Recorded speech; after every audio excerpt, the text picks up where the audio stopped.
Right? I always say separate the artificial intelligence from the human intelligence.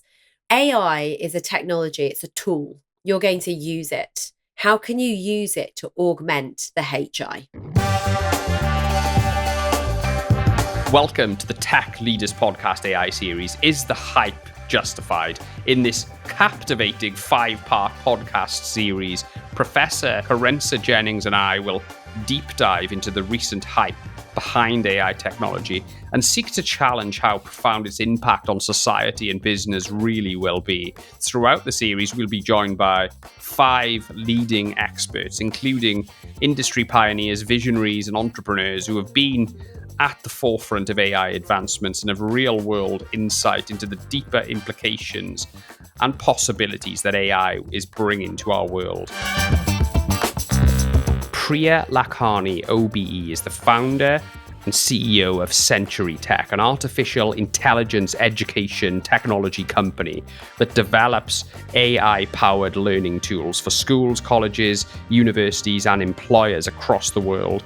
In 2008, Priya left her successful, high-flying career as a barrister to become an entrepreneur, to start a cooking sauce business, something totally unrelated to the legal profession. Fast forward to 2023, Priya is now a seasoned entrepreneur and an ambassador for the AI tech innovation world in the UK. Fast forward to 2023, and Priya is now a seasoned entrepreneur and ambassador for AI and tech innovation in the UK, especially within education. Priya is a really big personality, is a fantastic advocate of AI and education, just an all-round great person. We really enjoyed talking to Priya. What an incredible way to start the AI series. It's Priya Lakhani. Priya, we are so excited to talk to you. Thank you so much for agreeing to do this. I'm so excited to be here, Gareth and Kerensa. Yeah, lovely to have you. Absolutely. Kerensa and I have been so excited about this. I know you guys know each other, so this is a bit like a reunion for old friends. We'll be stuck in the middle, but Kerensa and I and our team have been talking about doing an AI series. We think you're the perfect guest to open up this series. There's so many issues, things we're excited about. There's lots and lots of things to talk about around the evolution of artificial intelligence technology and the impact on society, and I know education, which I know is something which is very close to your heart. There's loads of things to talk about. Let me just open with this big question. What are you most excited about in relation to artificial intelligence and where it's going, Priya? It's such a good question. And rather than giving you a more technical answer, I think what I'm really excited about is the fact that the masses, the public, have all become engaged with it in some way. But that's what I'm most excited about because,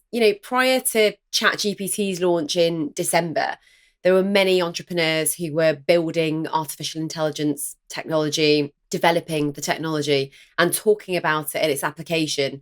And, when you're talking to people, obviously you have the usual suspects that are very interested in what you're talking about and how that can change the world, whether it's in education, in healthcare, in security, just in retail, and, as a consumer. But it was always a little bit difficult to cut through, if you like, to the wider public. And so, look, this is how this technology works, and this is how it's going to transform the way in which we live, in which we work. And so the thing that I'm most excited about, because it's so recent, is the launch of ChatGPT meant that in one morning, the social channels were going absolutely wild. What's also happening is there's a debate about artificial intelligence with the wider public. This sort of technology that captures the imagination of more people will ensure that there's a bigger and a better debate on things like the ethics of AI, how we can use the technology. And in order to be better consumers of artificial intelligence, we need to understand it.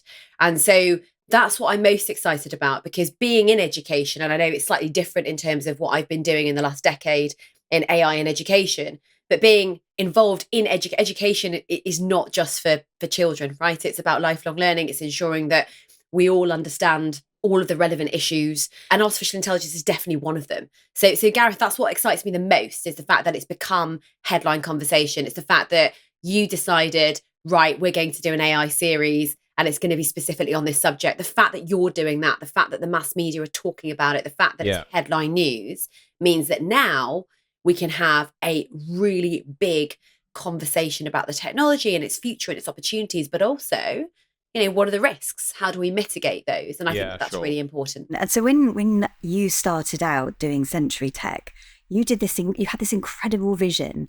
It's almost, I always see it as bionic technology, because you are leveraging the power of the human and the technology. So you've got the human and the machine, because you combine neuroscience with artificial intelligence. Just tell us a little bit about how it works and how you got that vision off the ground, because at the time it was so extraordinary and so peculiar for people to get their heads around. But then look what you've gone on to do. You say it really nicely. I think it was more like, I thought it was extraordinary and everyone else said, what are you thinking? Why are you doing? You're crazy. And actually, there are a lot of tech leaders and people who have ideas that they would really love for those to come to fruition, who they're in that point right now. They're at that juncture where you have this idea, you understand technology, you understand, whether it's AI, whether it's the blockchain, whatever it is, this amazing product or idea, and how many people will come to you and say that's absolutely crazy. So look, how it came about was, I have 2 young children. And so at the time I had a 2-year-old and a newborn, and they were at preschool. And I was really, really interested in, what they were doing at school. I was interested in education. While this was going on, I was sitting on the advisory board for the former Secretary of State for Business Innovation and Skills, Vince Cable. And on his advisory board, there was a meeting where Matthew Hancock, who used to be the bridge minister between Department for Education and Biz, he came into a meeting and he said a number of students, he gave a number where those students do not get the required minimum grades in maths and English at the end of formal education to get a job, right? And so at this point, you needed a C. You needed a C at GCSE at 16 years old to then go on to do an apprenticeship, to go and, do vocational training, to go on to any university, to do any sort of formal qualification afterwards. And the number was 20%. So 20% of our country cannot read, write, or do maths well enough to get a job at the end of formal education. And that was really shocking to me. Yeah. It was shocking to me because I was busy doing something else at the time. I had a different venture. I was running a food company called Masala, which was a fresh sauces company in supermarkets. And with every sauce that we were selling, we were feeding a homeless person a hot meal. We were providing vaccines, pentavalent vaccines, through the Gavi Alliance. And we were building schools, in slum areas. And so the idea was, because I'm East African Indian, I want to provide healthcare, education and nutrition to people. Because if you have all three, then there's a chance at least that you can, you can go out there, you can leave that sort of poverty trap that you're in, take your family out of there. But you see, I was doing this and building schools in Commonwealth countries, and Commonwealth countries tend to follow the British model. And so it was a real shock to the system that day that the minister walked in and said 20% of our nation, are not getting these required grades, because I thought, if it's not working here, there's no way it's working where I've been working for a few years, trying to change things and sitting there, really naively sort of thinking, oh, look, this is changing the world. And so it was a real wake up moment. And I thought, okay, how can we solve this problem? Now, fortunately, I was sitting on this advisory board. And so I was able to ask lots of questions. Why are 20% of children unable to pass? Yes. What's going on? Because I remember going to school and thinking, hang on, we speak English, and how we're taught English, maths and all of that at school. And so what was so interesting was not many people had a direct answer to the question. So I went to schools. I went to some of the most challenged schools in the country, and I went to some of the most, sort of best performing on the league tables, if you like, in the independent sector. And although every school was different, every child is different, every teacher is different, I could see the delivery of education hadn't changed much from when I went to school. So there was very much sort of a one size fits all. Teachers would say, we're going home at the end of the day from our day job, and we actually feel slightly disheartened because we know we could have maybe differentiated a little bit more for that other kid over there. We don't have the time and the resources to personalise for every single child in every single period throughout the day, and when you've got 20 to 30 kids in a classroom. And so I thought, firstly, personalisation is really interesting, and people are talking about that, and they're talking about AI at the same time. Think about a decade ago, right? So think about your phones, what was on your smartphone. Yes. Think about choosing a film, think about shopping on Amazon, think about the web basket, think about recommendations and nudges, think about investing, what might you want to invest in. Everything that we started searching for as a consumer, we were being recommended items. And I thought, well, hang on, we're being personalized in all these very consumer type ways. What about our education being personalized? And there's this weird thing, there's this big thing called AI and big data that lots of clever people are talking about. I don't know anything about it. And so why don't I go and see if that can help? And the second issue was really interesting, by the way, because it sounds very unrelated, but it's not. So teachers would say they spend more than half of their time marking, assessing, and doing admin than teaching. There's lots of reasons why we've recently had teacher strikes, right? And pay is obviously a very, very big deal.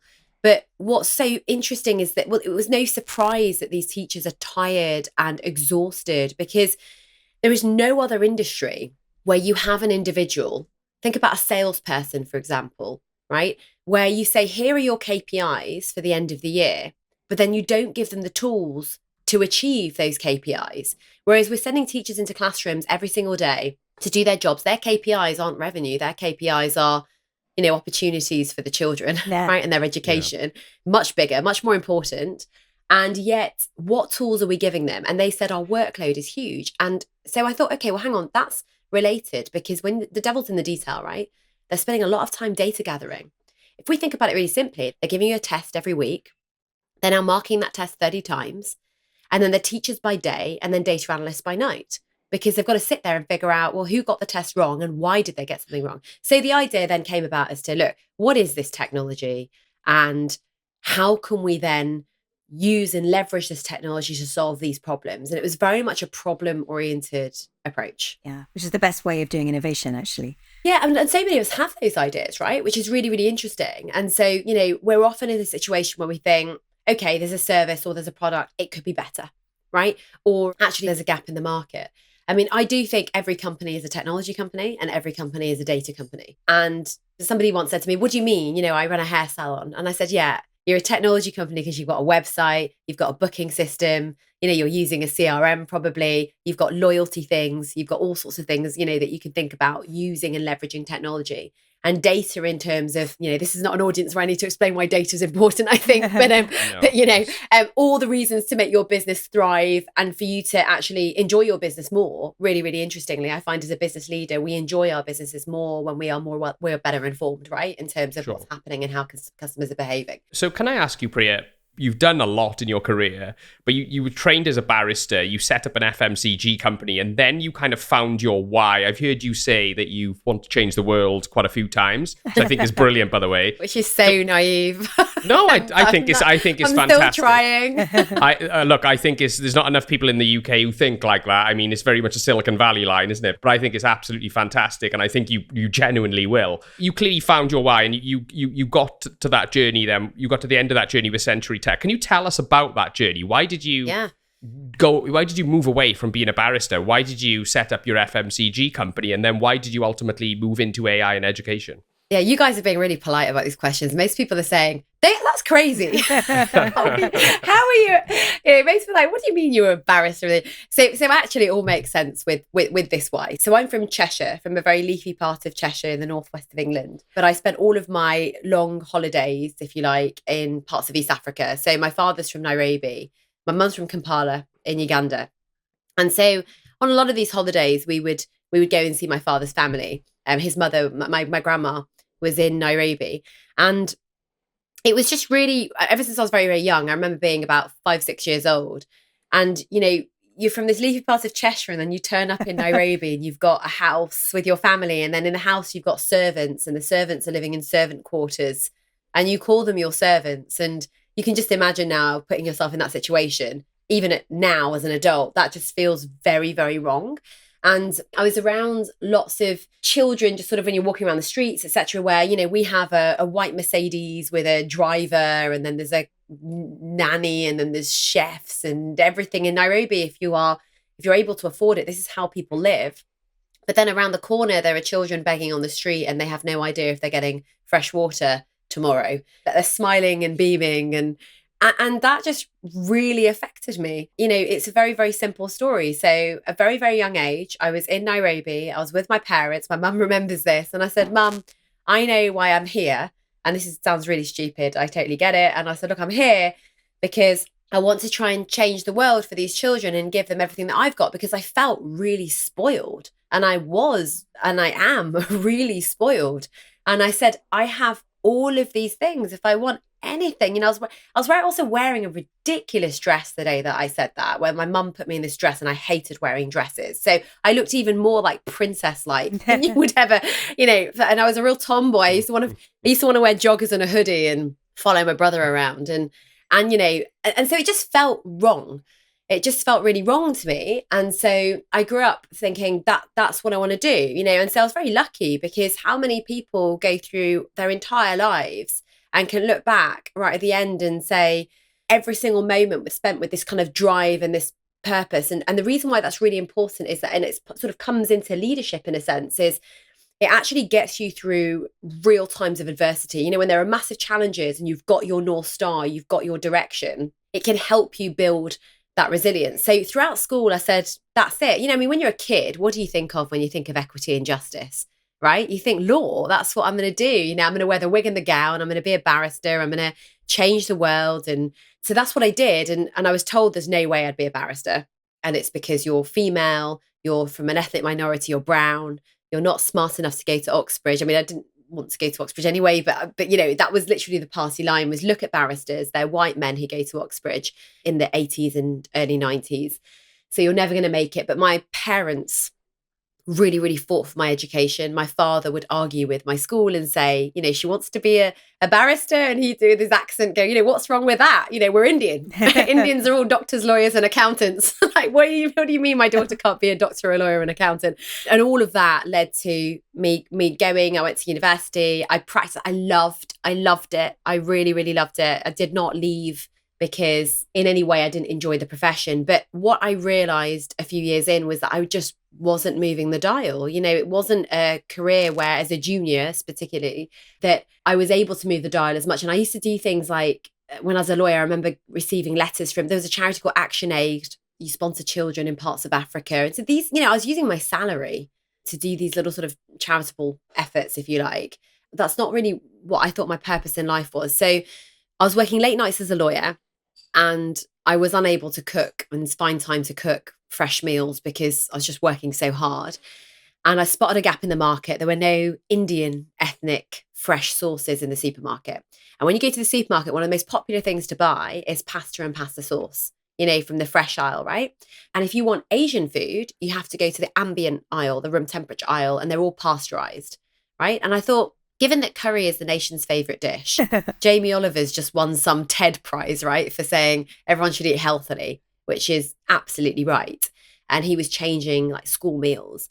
And I thought, there's a drive to healthier eating. These things are all pasteurized. Curry is the nation's favourite dish. That doesn't exist on the fresh aisle. I'm going to create the country's first ethnic fresh sauce company. And I'm going to sell it into supermarkets.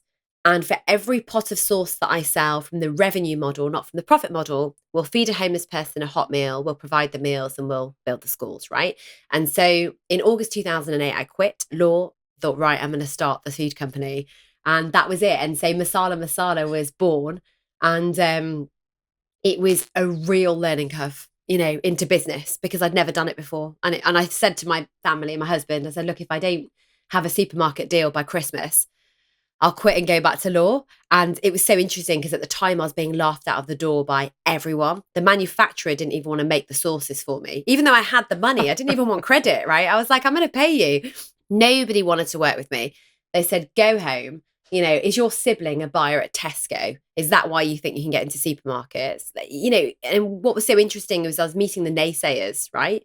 And in technology, we often, because lots of people have ideas and they're pitching constantly, they're meeting venture capitalists, they're meeting investors. You have to build resilience when it comes to hearing no, because no is never. What I found is it's really binary, right? It's either, yes, I think that this will be great, off you go. I might not give you any money, but off you go, well done, congratulations, good luck. Or it's, no, this is a rubbish idea. It's not going to work. And, when I started Century, I remember in Cambridge, an angel saying, go home and stop wasting everyone's time. You know nothing about AI, right? And this is, after me doing like 6 online degrees in artificial intelligence. So, yeah. And then, so anyway, so that was the Masala story, and it was great. And then it leads to what we spoke about earlier, which is a few years in, millions and millions of meals later, 9 schools, 35,000 vaccines later. I was in this meeting and that was the wake-up call. I was thinking, oh my goodness, there I am thinking that this food company that I've created is doing all this good, but I just don't believe that the school side, the education side, is achieving the aims that I had set out for them to achieve, because it needs to work here. And if it can work here, then we can get it to work here for every child. If we can level the playing field, then we'll have learned something fundamental to change things long-term elsewhere. But you need to do the work and not just, I needed to not assume that just having what looked like a replica little school was simply just going to get the outcomes that I'd hoped for. I love the fact that in both of your business ideas, they both stemmed from problems that you personally were facing or had come across, like you'd actually heard about problems that you wanted to solve and get going with that. So that was a huge driving force. But what you do that most people don't is you actually dramatically changed your own life in order to see those dreams, push those dreams through to fruition, which I think is incredibly brave. And I don't know if many people have quite reflected that back to you, Priya, but just how incredibly brave you are and that resilience that you hinted at. I just wondered if you could talk a little bit about just how hard it has been, particularly in the AI field. Look, it's not been easy. And I know a fair few people, I think all entrepreneurs change their lives radically, because entrepreneurship is not a rational choice. It's not an easy choice, to leave a 9 to 5 or whatever it is, with a stable income, to quit and to go into something actually really risky. If we look at the stats of how many startups fail, and then of those that succeed, how many within the next 2-3 years fail again, and people who switch into companies as well as an employee, but into maybe a more risky environment. These are all kind of bold changes that I say that people make. But yeah, look, on my journey, it's not easy. And I'm not going to sit here and pretend to be one of those people that's like, wow, look what I've done. It's been really hard. It's really, really hard. And there are moments where, I often say, look, there's 2 feelings that entrepreneurs feel at any one time. And there's nothing in between. You either feel euphoria or terror, right? And the euphoria is really easy. And actually you forget those moments very, very quickly. It's when you're in the terror moments and you're doing a funding round, let's say, and you don't know if you've got the ability to pay salaries in 2 or 3 months' time. You've got term sheets signed by investors, and then they renege on the term sheets that have been signed just before completion. All of the sorts of issues that I think actually many of the tech leaders have been through, and either as the entrepreneur, as the CEO, as the founder, or as a member of the senior team, or as somebody who's about to embark on that journey. But it's about persevering, right? So it's about continuing. That sounds like a really simple thing. But what's really great actually about many entrepreneurs is they don't give up. We're so wedded to whatever that purpose or that ambition is, that vision that we've seen, because we've seen it. The point is you see it. It's not like some abstract descriptor. Yeah. You visualized it. You know what the world looks like with your solution, whether it's a change the world thing or whatever it is. And you kind of can't imagine life without it, right? That keeps you going. But yeah, it's not been easy. It's not been easy being a female in technology either. And I think that I started, and Kerensa, I must have said this to you maybe 7-8 years ago, but I started absolutely saying, I don't know what you mean when you tell me that I'm a female in tech. Like, why does that make any difference? Yeah. I'm sure that I said that. In fact, I'm pretty sure I've said that on stage somewhere. I don't care. Okay, fine. I'm a female. I'm from an ethnic minority. It doesn't matter. Actually, after a decade, it really does. And I've really learned that it's not true what I started out with. In a sense, that's how I felt. And I think actually it was really important that I was naive and I felt that it wouldn't make a difference, because that kept me going for the first 5 years. You just think you're trailblazing through this entire sector, and you're building something, and you're defying anyone that says no to you and anyone that says that you can't. But, a decade on, after £22 million raised, all from high net worths and angels and a couple of different types of institutions like MIT, for example, invested in Century. But I've had no venture capital. And that's not because I haven't tried either, right? It's also because I haven't succeeded in getting venture capital. And maybe that's down to me and whatever else. But But some of the comments that you come across, particularly if you're in artificial intelligence. And so just last year, I have a company that is serving organizations across 55 countries in the world, 56 now. And just last year in Los Angeles at a conference, there were lots of people pitching, in a sort of small, kind of not a round table, but sort of like around a coffee table. And this investor, and I'm listening to all their pitches as well. I'm the only female with an AI company. There are a couple of guys with AI companies. Mine's serving 55 countries at the time. Theirs are startups. They have no traction whatsoever, and they're talking about AI. And at the end of it, this investor turns around to me and says, "Sweetheart, what do you really know about artificial intelligence? Can you explain it to me?" Yeah. And so you're sort of sitting there, and obviously what you do is you walk into every room as the chief exec of your company. You don't walk in with your emotions, and that's really controversial. Some people won't like that. But when you run a company and you've got 120 people relying on that company in terms of your staff, and then you've got millions of people relying on your company in the world who you serve, the best thing is really not to sort of try and scream at the person, because it's not going to get you anywhere. And I just, I've always learned, don't burn bridges.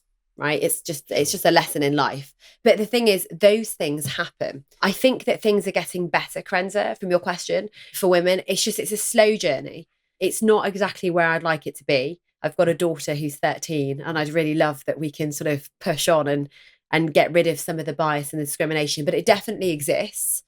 The most important thing for any gender listening to this is to just be really conscious of it, in a sense, really open-minded, because the more women who run AI companies, you start to chip away at that bigger problem. You're going to fight that battle by having more successful role models in place. And one thing that I'd love to draw attention to, because I know it's about AI today, is who's the CTO of OpenAI? A woman. A woman, right? And it's phenomenal that actually only in the last few weeks that's been viral on social media. She's done a lot of media. She's done media before, but I think that is really, really fantastic. She's there for her talent and for her skills, but it's about highlighting those sorts of people and their skill set and their achievements. And I think that then will make the world an easier place for the next generation and the next people who want to go and set up AI companies. Yeah, 100%. Just wanted to maybe talk about your book for a little bit. How did the book come about? Where did that opportunity come from? And what did you set out to achieve with that book? Yeah, so the opportunity came about by the publisher asking for coffee and then saying, "We've heard you speak. We've heard all about you. Would you be interested in writing a book about education?" And I said, "Sure." Love it. And the coffee was about half an hour long. and then I went back to the office upstairs and was like, "Oh, we're writing a book now." And my team did the usual, which is, "Oh, great, Priya's got another project." And that happens whenever I go on holiday. They're just thinking, "Oh no, we're giving her time to think of other things to do." So that's how it came about. And then what was quite interesting was that I think actually though, in the original coffee, the book was about AI, technology and education, right? So we've built a technology company in education. It's an AI platform, true AI. I say that, because I think it's important, after the Financial Times reported that 40% of companies that use the term AI use it as a marketing term. So I think it's important, and particularly in education where it's a pretty nascent field. So I think that was the original intention. But what was how the book actually then was written and came about, and the sort of themes of the book was that we'd at that point, I think, spent 6 or 7 years speaking to educators all around the world that we had been serving with our platform. And they kept talking about the same issues over and over again. And some of those issues are nothing to do with AI technology and education. They're to do with mental health, the mental health and well-being of teachers, of students, the pastoral care. And actually, I'm a huge advocate for systemic change in education. And I've been talking about that a lot. So instead of writing a book, there's only one chapter on, technology, if you like, per se, like as in here is AI and how it might change education.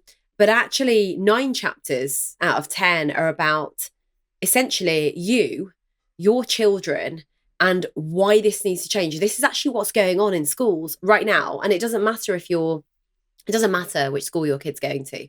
Here are the biggest problems. And it's because I wanted to give a voice to all of those opinions really that I'd heard, all of the concerns that I'd heard from educators around the world, and what I had pieced together as what is needed.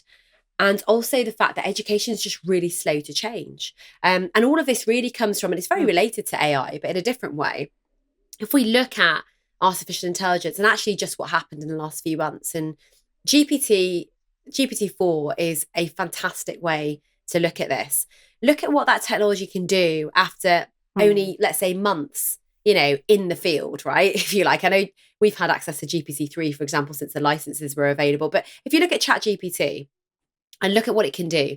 Now, think about what it's going to be able to do as it just gets better and better and better. Think about, Bard from Google. Think about Stability AI's products. These are just going to get better. Every second anyone's on those technologies, it's being trained, it's getting smarter. Sure. Now, what those technologies can do very well, yes, they make mistakes before everyone shouts at me. I know they make mistakes. I know they make up sources. I've written all about this stuff. And yeah, I get the issues right now.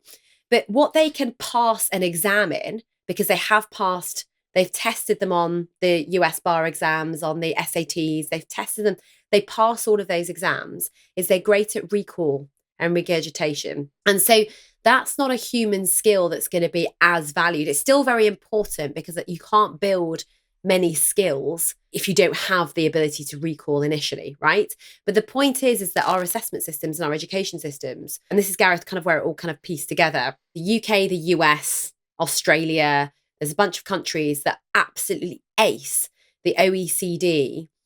On their report, we ace memorization strategies. So most students use memorization strategies to pass exams, and they can do very well in those countries.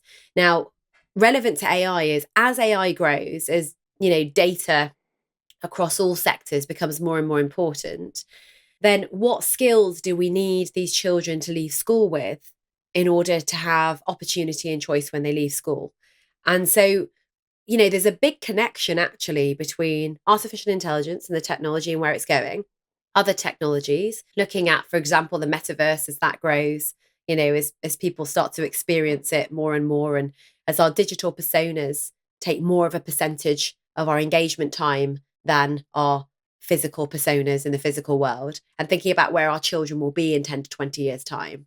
And then the education system. So the book is actually about the system and why these skills are so important, and why focusing an education system mostly where it's accountable for memorization in terms of exams is the wrong thing to do. And so really it's a call to action, and it's written for parents, not necessarily for technologists or entrepreneurs or anyone. I mean, they're welcome to read it, but it's really written for the masses. Yeah, sure. I mean, ChatGPT changes everything. I remember when I first saw it, Kerensa, we were talking about this when I first saw it, I remember my heart rate just raising, just elevating. I was like, wow, this is it. Yeah. This is it. This is what they've been talking about for years. It's actually here now.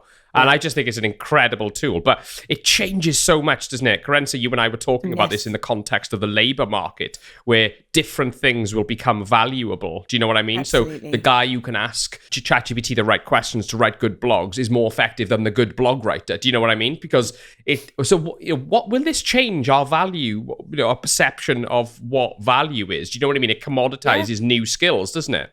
Well, it does. I mean, if you think about, for example, when I look at our head of marketing, and she's absolutely brilliant.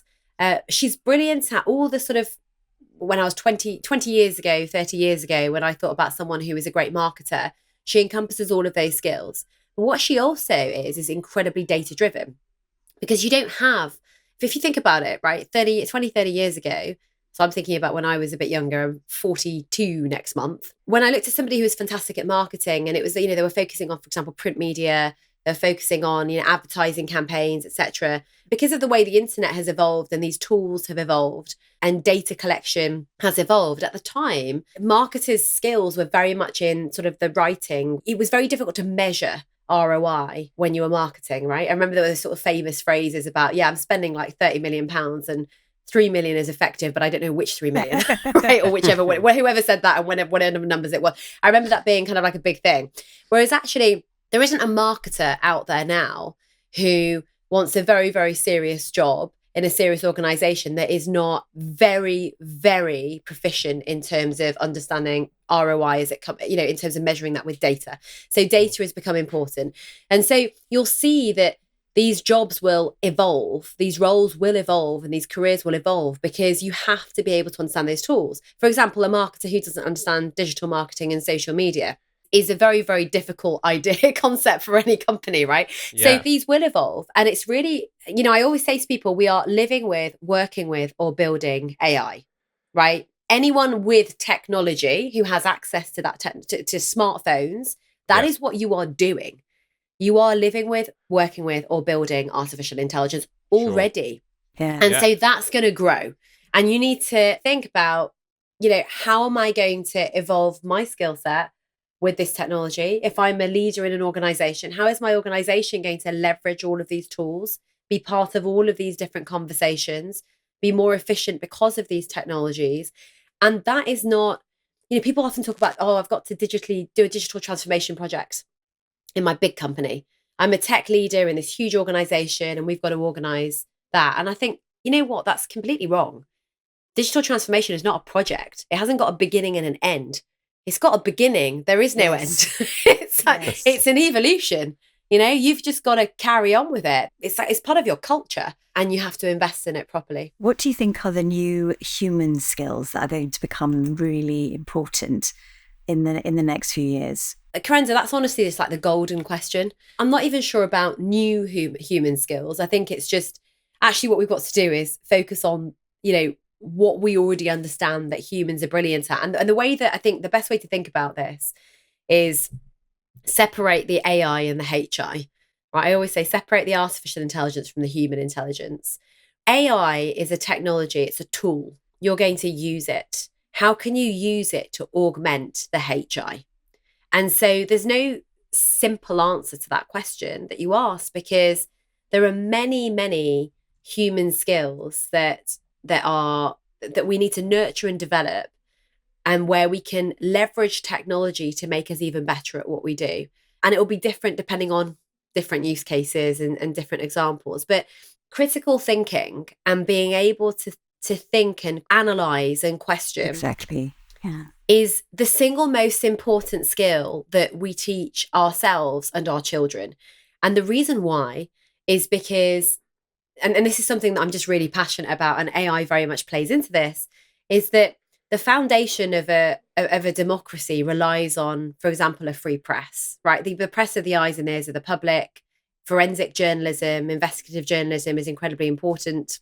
Now, when you have people receiving their news and their media no longer from these larger news organizations, and you have your, the ones that are impartial, you've got whatever you've got, but the point is, where it's coming from, but it's coming from trained journalists who are trained to source, have sources as to what they're writing, evidence what they're writing. I know that, again, we're going to get comments on not everyone does that, I get it, but generally I'm thinking in principle and in theory, yes, if a trained journalist has written a piece, they're going to be thinking about it from a completely different way than a citizen journalist. Yes.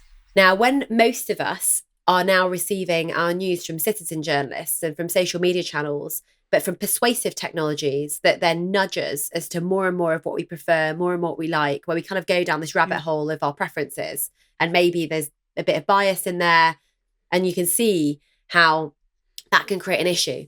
This inability for many people to be able to analyze, to think critically, is a real problem. Because what happens is you start to trust, and we've seen this, for example, in other countries where there's propaganda, where there's people talking about elections being rigged, people spreading untruths, if you like.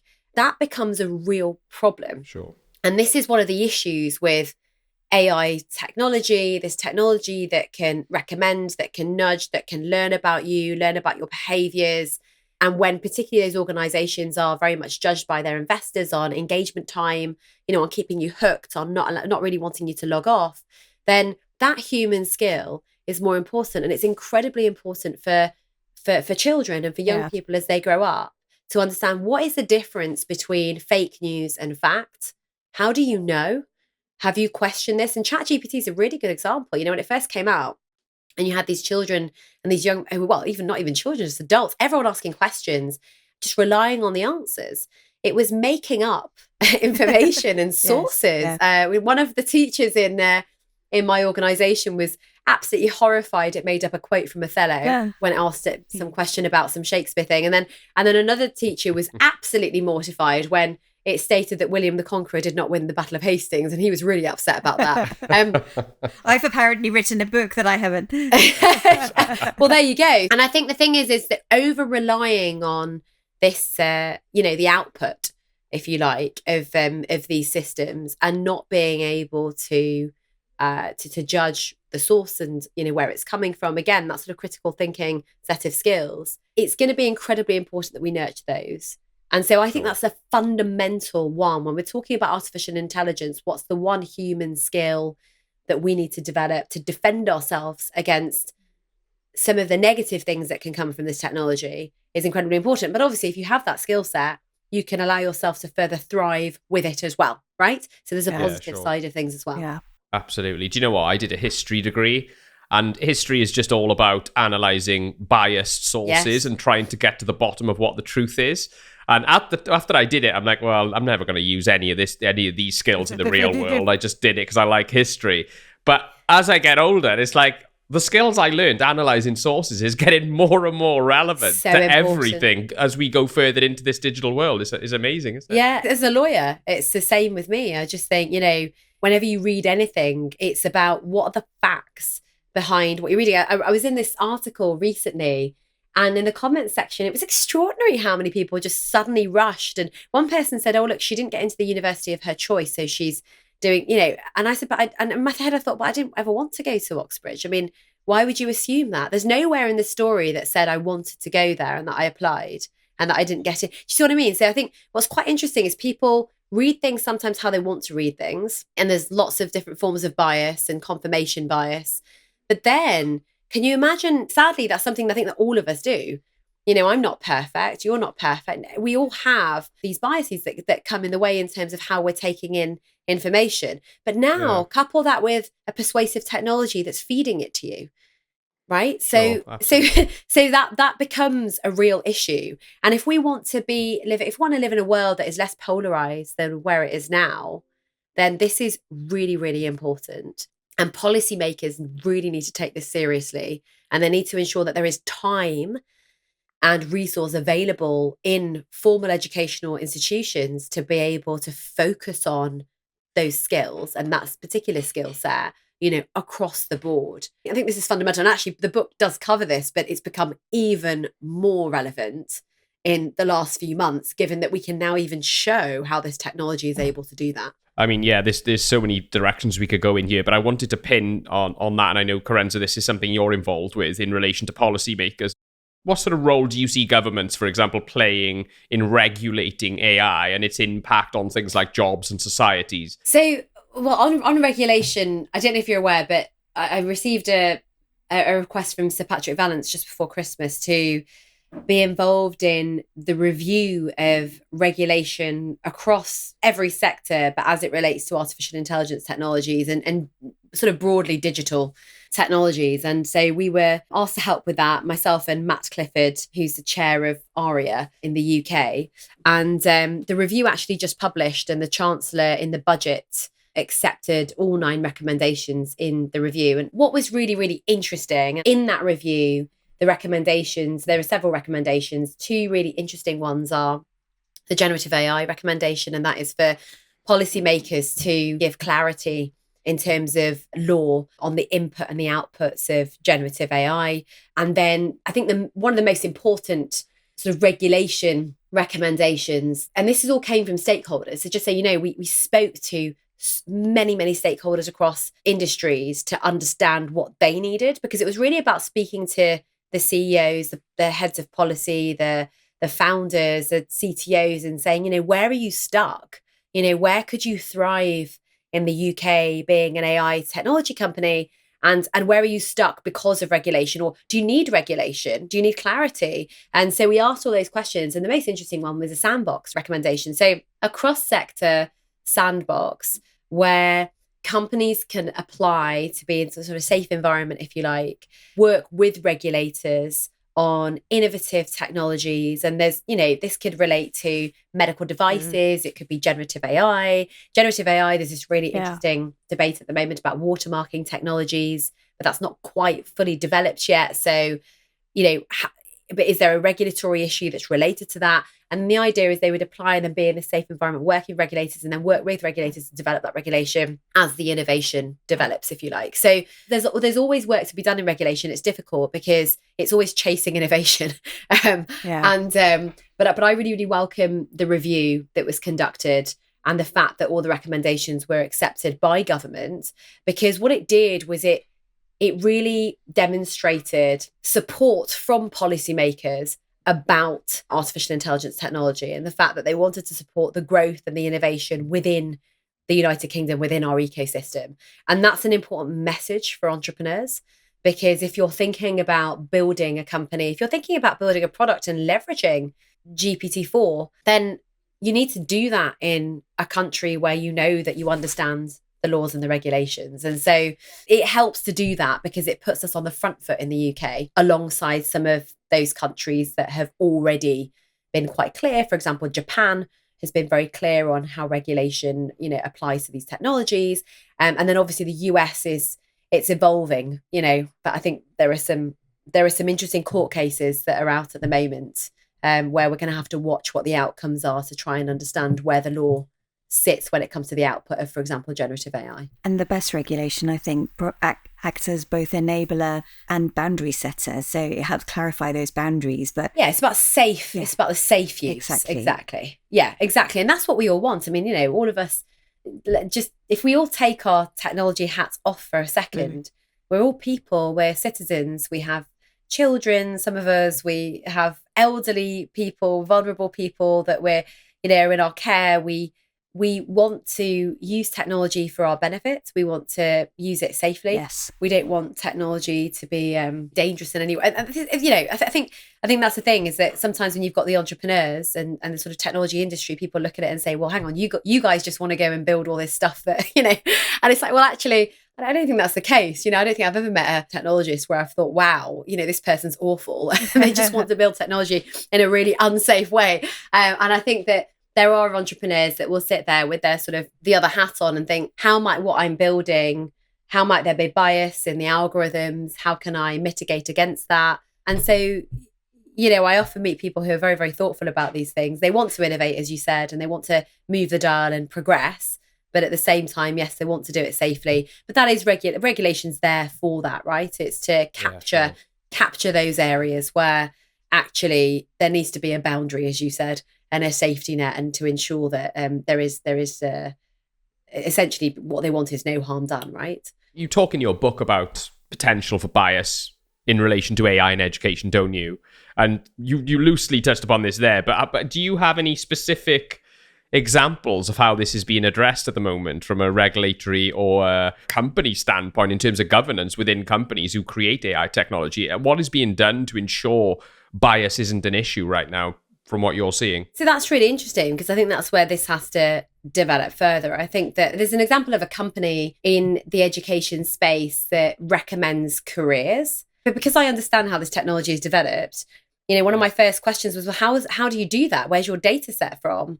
And the CEO said, we just trawl LinkedIn and we trawl all these sites. And I thought to myself, but there's bias inherent in that data. You're talking to somebody who was told she couldn't be a barrister because she's female, brown, and not smart enough to go to Oxford. So I'm just sort of, and I think that what is there in place that is stopping that company from creating that application to recommend careers to people? If you look like me, or whatever it is, your background, your demographic, where you live, what you look like, is not common in a certain career. And this is a real problem in technology, for example, where, we don't have, there's not gender parity in technology and in lots of different careers. It's just gonna end up making the situation far worse. And so there is, that there is a real example of where you could see a problem. Now, this is why, sort of going full circle as to how we started, and what excites me about ChatGPT is because the best way to stop that from happening is for consumers to be more understanding and wary about how these technologies are built, because then they won't use technologies like that. Yeah. If you have a career recommender that is where its entire training data is actually current careers, it will be wrong. I mean, I just think that's wrong. So this is where consumers need to be very aware of what they're buying and what they're using. Sure. Is there a regulator where that exists right now? I'm sort of scratching my head trying to think about that. So, no. Well, I don't think it is it? I think it's just such a new space. That's the issue. And you've got this regulation chasing innovation. But I think it's really, really important. You know, there's a gap in the market here for people to create mass kind of public education, if you like, on this area. You know, but how would that work? How would it be deployed? Are people interested? Is it the media's responsibility to draw attention to these things? There's all these questions that we need to ask. But again, I just think the biggest defense, the best defense, is for the mass public to be aware. How many people will look at two systems and understand which one is sending you recommendations based on what? Do you know why versus another? The problem is that, you know, that some organizations are not clearly explaining how their recommendations are made. So for example, for our technology, we go through schools, and, you know, on your website, you can quite easily say, this is what it's doing. You can use the term artificial intelligence. And I think that that's just about being really, really clear about how the technology and the platform works. Yeah, I tell you a really good example of this, Priya, is the insurance sector in terms of how insurance premiums quotes are made. There was an issue a couple of years ago where if you had certain surnames from certain areas, from certain backgrounds, you'd have a more expensive premium, you know? But like, even if you had a better record as a driver, you know, which is obviously ridiculous. So there was the gender one as well, right? So there was the female drivers would have higher premiums as well at one point. And so, you know, that there has been public backlash in situations where companies have operated in a certain way where it is clear that they are discriminating against a certain category of person, right? If you want to call it that. Sure. So, and there have been, and not just in AI and technology companies. Where is that when it comes to these platforms? You know, when there is a platform that exists and it's very, very clear actually that there could be bias in there. What have they thought about their training set? But the only way that this is going to work is if, again, the consumers of technology, which is all of us, and those people who might not be the core demographic of, for example, even this podcast, right?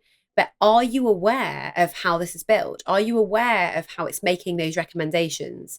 Because that is absolutely essential for us to be able to defend against bias in these sorts of systems.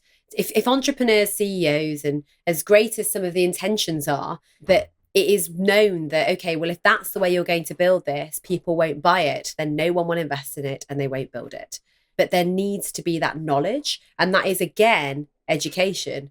It's education for all of us as to how these technologies work. And so this is why I think education is it's obviously fundamental, but we mustn't just think of formal education, you know, primary, secondary schools, colleges, and then universities. We've got to be thinking about education, lifelong education for all of us as these technologies rapidly advance and develop. Which brings us back to critical thinking. Absolutely. Absolutely. Priya, one question we always ask our guests is, looking back now at your career, what advice would you give to your 21-year-old self, knowing what you know now? My 21-year-old self? My gosh, just have another cocktail and enjoy yourself now. So it's one of those funny things. I just, my father's always sort of brought us up to say, look, don't live with any regrets, you know, and that's why sort of when we've got an idea, it's sort of built into me and my brother that, you know, just go for it and try your best and work really hard. Just carry on. I think the most important thing is just kindness. I think it's how I was raised. Sometimes I do sit there and I just think, why, particularly because social media gives a megaphone to certain people, or particularly when you're putting yourself out there and you're putting yourself in a very, very difficult position. You're pitching and you're going and you're talking about ideas, and you sit there and just think, I don't understand why can't everybody who wants to challenge and disagree, which is absolutely fine, just always still do it with kindness and respect. I think that's really important. And so, and you sometimes question what's going on in the world, and particularly when you see sometimes global politics, you know, what's happening. But no, it's just to remind my 21-year-old self that that those values are still fundamental and nothing has changed. And although life is always through ups and downs, and we all have that both personally and professionally, just stick with the purpose. It's like an armor. It's an armor that takes you through the tough times. It helps you ride through the great times, and stick with the fundamental values of being a bigger person, be kind, be decent, all of that. Because the thing is, and Gareth, this sounds mad because maybe you wanted some tech and AI thing, but the fact is that it doesn't matter. What really, really matters is those fundamental values, because if you have those and you can stick with them, no matter what you see and what people say, then I think it's really about living that fulfilled life. And you will then trailblaze, you will try and solve problems, you will try and move the dial in some positive way. And that's really all that matters. That, with social media, I think there's so many benefits to it that even I don't sometimes appreciate, that I hear other people talking about. A really welcome challenge, and particularly with artificial intelligence, it's controversial. There are people who are very, very worried about sort of dystopian future, and as you should be, and you should ask those questions, and you should challenge, and you should talk about the ethics, and we all should, and that's incredibly important. But treating each other with kindness is surely, given everything that we're seeing in the world, just the most important thing that we can do. Absolutely agree. Brilliant. Priya, I really hope you change the world. Well, no, thank you. I'm going to try, but I'll die I'm trying. sure you will. Well, thank you so much for coming on. It's been a privilege and a pleasure. Thank you.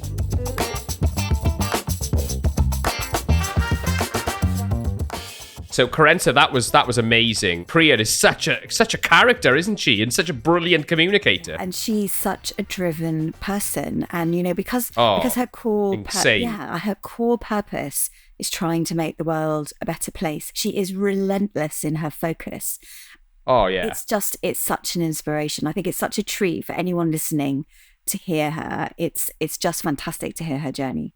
And I genuinely think she will change the world. I think she is just a vibrant character. Someone I'm not going to forget interviewing her in a while. No. It was a joy to chat to her. But, in terms of things that really stood out for me personally, Kerensa, I'm not sure what stood out for you. But I think the question you asked around new skills, I thought she answered that brilliantly. And also as well, the bit around citizen journalists. Yes. And and trust is such a huge problem in this world of technology and artificial intelligence, isn't it? And knowing what sources to trust and all that kind of thing.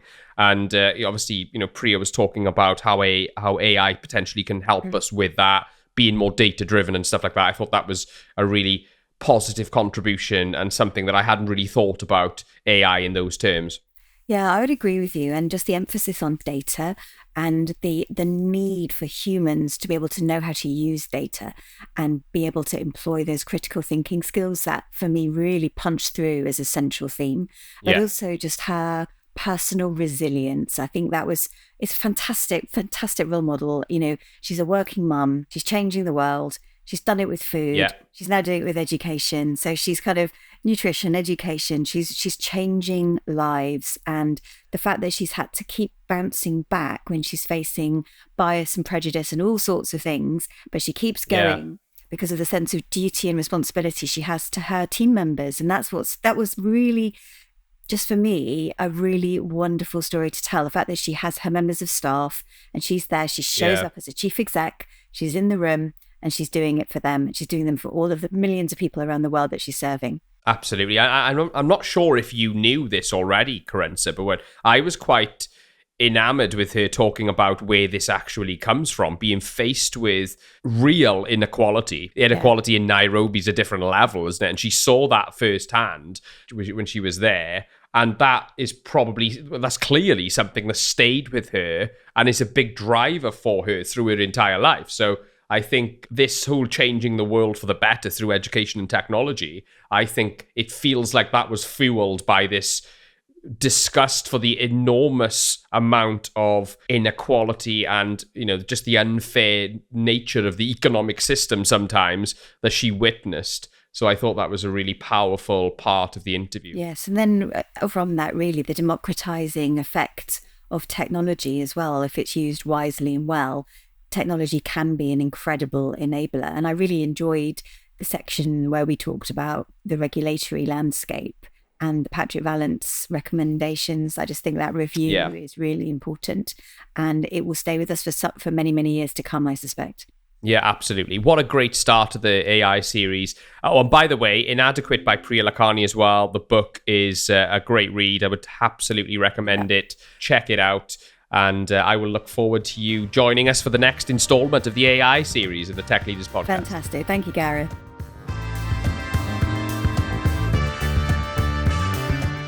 As you quite possibly have heard me mentioning in the past, we record the mass majority of our episodes at an amazing studio facility here in Cardiff at Tramshed Tech.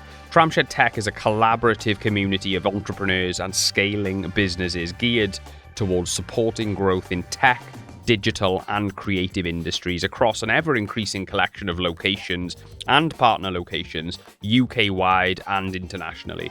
It really is the perfect place for your business to start up, scale up, accelerate, or innovate. Head over to tramshedtech.co.uk or just search Tramshed Tech on your favorite social media platform.